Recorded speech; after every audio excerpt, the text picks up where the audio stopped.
Alors, on parle de fonctionnalités, dis-nous un petit peu plus, c'est quoi les fonctionnalités premières? J'ai entendu la publication des prêches, les actualités, la collecte des dons.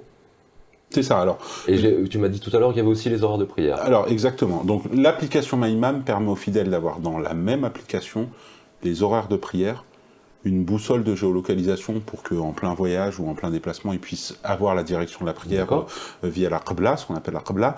Et ensuite, derrière, il a aussi les notifications. Il est notifié en temps réel de ce qui se passe dans sa mosquée. Donc la mosquée peut envoyer des notifications comme un texto, en fait, c'est ça? Exactement. Elle lui envoie une notification qu'il reçoit sur son téléphone sur les horaires de prière, sur les prières mortuaires, sur les cours qui sont donnés, sur les conférences. Et donc là, tous les fidèles reçoivent la notification d'un coup, quoi.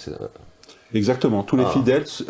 Pour la mosquée, c'est simple. Elle a, par exemple, on a une mosquée dans l'application qui a 3000 utilisateurs ou un peu plus de 3000 utilisateurs. Sur un clic, elle envoie une notification à 3000 utilisateurs. C'est-à-dire que ça lui permet d'informer 3000 utilisateurs en même temps que demain, à la mosquée, il y a une prière mortuaire ou alors que samedi, il y a une conférence, de mettre un lien vers un site d'inscription pour la conférence. D'accord, j'ai l'impression que c'est une grande nouveauté, ça, puisque habituellement, ça se passe comment, en fait, en réalité? C'est une innovation, effectivement, parce qu'habituellement, les mosquées utilisent les canaux de diffusion qui sont soit les réseaux sociaux, Facebook, Instagram ou TikTok, etc., pour notifier les fidèles, informer les fidèles, soit WhatsApp. WhatsApp, c'est beaucoup utilisé. Alors, ça crée une confusion, parce qu'il y a beaucoup de gens qui ont beaucoup de groupes WhatsApp, donc qui sont dans des groupes de mosquées ou des groupes familiaux.